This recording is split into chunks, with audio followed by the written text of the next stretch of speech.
Baik, bismillahirrahmanirrahim. Assalamualaikum warahmatullahi wabarakatuh. Bismillahirrahmanirrahim. Alhamdulillahirabbil alamin. Wassalatu wassalamu ala asyrofil anbiya'i wal mursalin sayyidina wa maulana Muhammadin wa ala alihi wa sahbihi ajma'in, amma ba'du. Yang saya banggakan anak-anak semuanya, khususnya kelas 9 SMP Negeri 9 Blitar. Pada pertemuan kali ini kita akan pembelajaran ya secara daring, khususnya pada materi yang ada di bab 3, yaitu beriman kepada hari akhir atau hari kiamat. Yang kita tahu bahwasanya hari akhir itu adalah salah satu rukun iman ya. Salah satu rukun iman yang kelima. Dari yang keenam itu, yang kelima merupakan iman kepada hari akhir atau hari kiamat. Baik, selanjutnya di sini ada peta konsep apa saja yang akan kita pelajari pada materi atau bab ini berkaitan dengan beriman kepada hari akhir. Ada pengertian hari akhir itu sendiri, kemudian pembagian hari akhir ataupun macam-macamnya hari akhir itu ada apa saja, kemudian ada dalil-dalil yang menguatkan bahwasanya kenapa toh kita harus beriman, kita harus meyakini, mana dalilnya. Di Al-Quran juga nantinya akan disebutkan atau bisa disebut atau biasanya disebut dengan dalil nakli yang berasal dari Al-Quran dan Al-Hadis. Kemudian ada hikmah dari pelajaran ini sendiri yang nantinya ada efek dan juga feedback kepada diri kita tentang mawas diri dari hasil teori yang kita pelajari. Yang terpenting juga ini ada perubahan ataupun bisa menjadi evaluasi diri kita, bisa menjadi hal yang sifatnya muhasabah terhadap diri kita sendiri. Baik, selanjutnya di situ ada gambar sebuah kerusakan-kerusakan ya, bahwasanya dunia atau alam ini beserta isinya akan hancur, tidak kekal. Hari itu disebut dengan hari akhir atau hari kiamat. Bahwasanya yang perlu kita ketahui anak-anak sekalian, kehidupan di dunia itu semuanya akan rusak. Kita tahu bahwa benda-benda meskipun bukan sebuah kerusakan yang besar ya, artinya benda yang kita miliki lama-lama juga akan rusak, akan hancur, akan berganti, mungkin kita beli benda apa lagi. Nah, begitu juga dunia lama-lama juga akan rusak, berbagai kerusakan kecil ataupun kerusakan besar.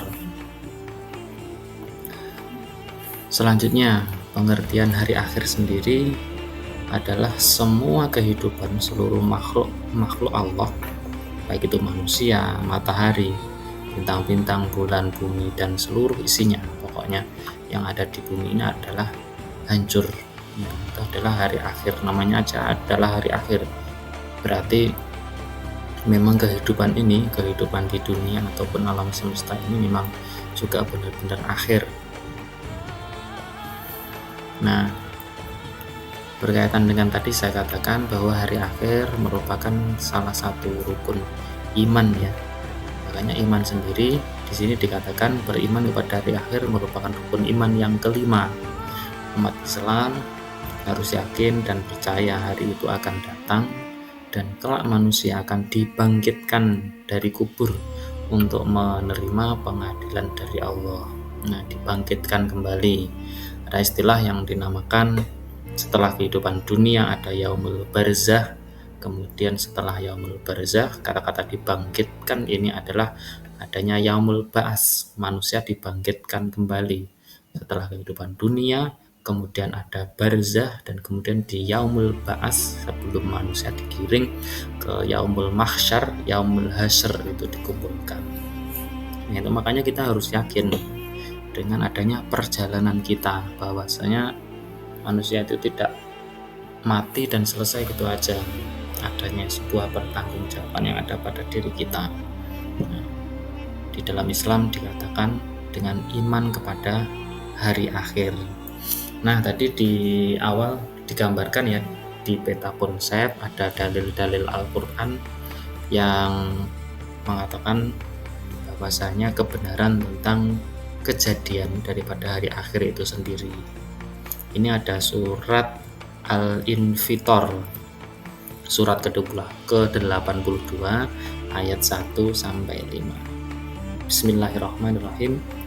Idas sama fatarat wa idal kawakibu tasyarat wa idal biharu fujilat wa idal quburu bu'asirat alimat nafsum ma qaddamat wa akharat, yang merupakan apabila langit terbelah dan apabila bintang-bintang jatuh berserakan, lautan dijadikan luap, dan selanjutnya lah apabila kuburan-kuburan dibongkar. Itu makanya ada yang mengatakan bahwa itu adalah tanda-tanda hari kiamat. Al-Quran sendiri yang mengatakan ini.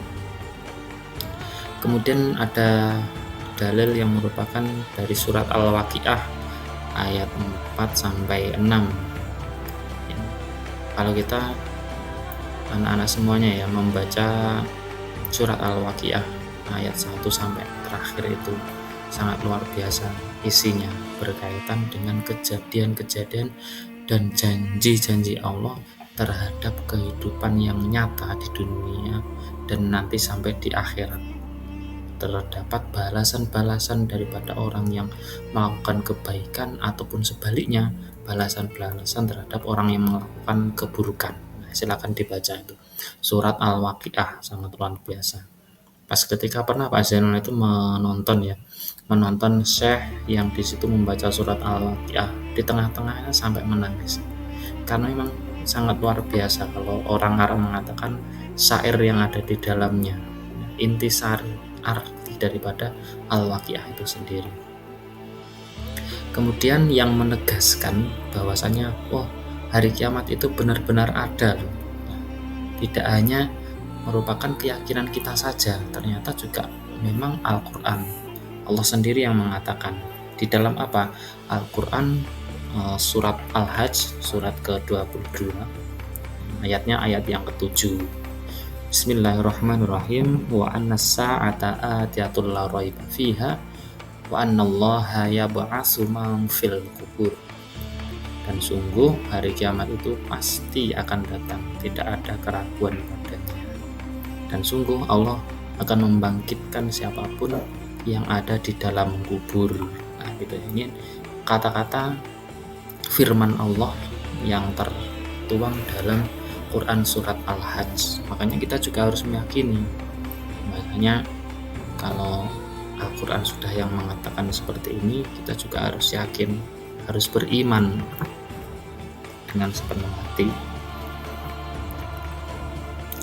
Kemudian ada surat Al-Qasas juga, segala sesuatu pasti binasa, kullu syai'in haliku illa wajhah, binasa seperti itu.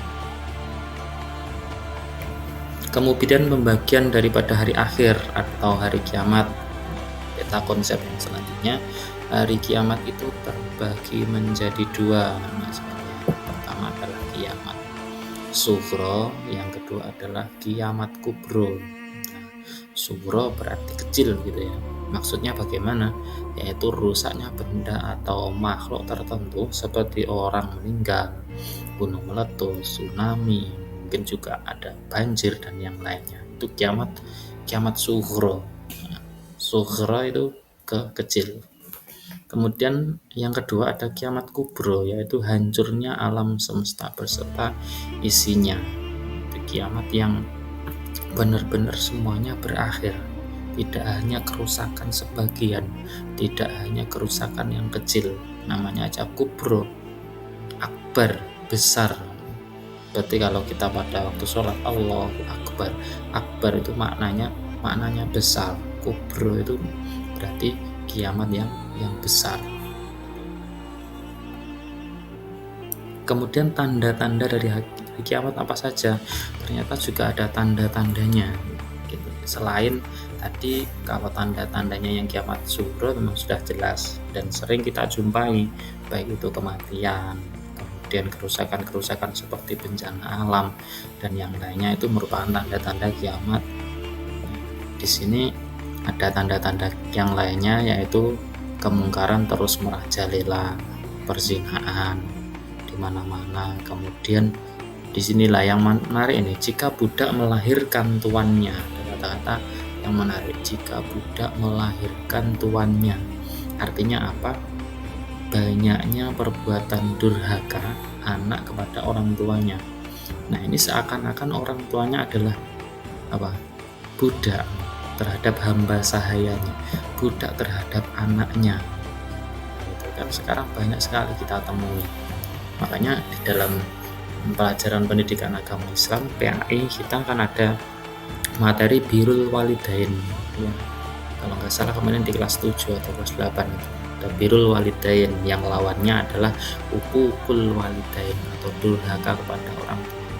Makanya anak-anak SMP Negeri 9 usahakan ini jangan sampai terjadi semacam ini. Kalau kalian seperti ini berarti mempercepat daripada tanda-tanda kiamat ya. Nah gitu, ayo kita hormati orang tua kita, guru-guru kita itu yang telah membesarkan kalian, orang tua kalian, mendidik. Nah, itu silakan dihormati. Selanjutnya ada tanda-tanda kiamat kubro, kiamat yang besar, kiamat yang memang benar-benar hancurnya seluruh alam semesta. Apa saja? Matahari terbit dari barat, keluarnya Dajjal, pendusta dan penipu ini Dajjal, kemudian ada keluarnya Ya'juj dan Ma'juj. Nah, Ya'juj dan Ma'juj itu apa? Ya'juj dan Ma'juj itu adalah kelompok yang pembuat kerusakan, yang mana pada akhir zaman akan keluar, yang disitu akan berperang dengan Nabi Isa. Insya Allah Nabi Isa di Bukit Tursina. Nah, Ya'juj Ma'juj ini jumlahnya sangat banyak dan merupakan pas ketika akhir zaman pembuat kerusakan. Lah makanya dari hal-hal yang semacam ini kita sebagai manusia juga hidup di bumi ini, hidup di buminya Allah ini ya, yang selalu waspada. Jangan sampai kita itu menjadi sebuah sifat yang seperti sifatnya Ya'juj dan Ma'juj, membuat kerusakan, membuat fitnah, membuat hoax dan yang lainnya. Banyak sekali kan di media-media sosial yang di situ berkomentar yang tidak bertanggung jawab, memfitnah, mengolok-olok dan yang lainnya. Nah, kalian jangan semacam itu.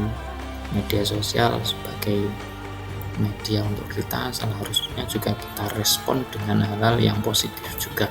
Jangan digunakan dengan keinginan-keinginan yang di situ menjatuhkan, membuli teman dan yang lainnya. Itu jangan. Keluarnya Ya'juj dan Ma'juj. Hikmah sekarang. Nah, hikmah beriman kepada hari akhir itu apa, anak-anak sekalian?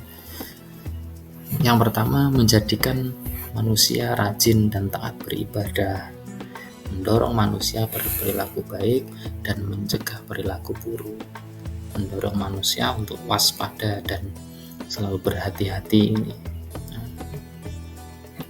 Makanya dengan adanya kita mempelajari hari kiamat ini tidak hanya sekedar teori dan lepas gitu aja, tidak hanya sebuah omongan yang kita ucapkan, hari kiamat adalah rukun iman yang kelima, sudah selesai. Nah, tidak begitu. Ketika kita mempelajari hari kiamat, makanya ada sebuah renungan yang mendalam di dalamnya aja, gitu ya. Bagaimana toh saya harus bersikap selanjutnya ketika saya sudah mengetahui tentang hari akhir itu sendiri? Bagaimana saya harus bersikap, bertindak kalau kehidupan saya itu tidak berhenti sampai sini? Misalkan kalau cuma kita hidup di dunia, mati, selesai, paling enak ya, mungkin enak. Yang tidak enak adalah kehidupan kita ternyata setelah meninggal, setelah yaumul barzah kita ada dan berada di yaumul ba'as, dibangkitkan kembali, dan di situ dipertanggungjawabkan, yang nantinya kalau dalam materi pendidikan agama Islam ada yaumul jaza. Yaumul jaza, hari pembalasan. Dari seluruh amal kita akan di mizan, akan di yaumul hisab gitu ya. Jadi makanya sebenarnya sangat menakutkan sekali ya kalau membahas hal-hal yang semacam ini. Tapi hal-hal yang semacam ini namanya takut itu juga harus terus kita evaluasi ya. Bagaimana ketakutan kita biar menjadikan lebih dekat dengan Allah, menjadikan taqarrub dengan Allah. Selanjutnya ada perilaku mawas diri sebagai perwujudan daripada iman pada hari akhir. Ada aksi nyata kita tentang bagaimana kita mempelajari hari kiamat atau iman kepada hari akhir itu sendiri, yang menjadikan penggerak perilaku kita untuk selalu mawas diri.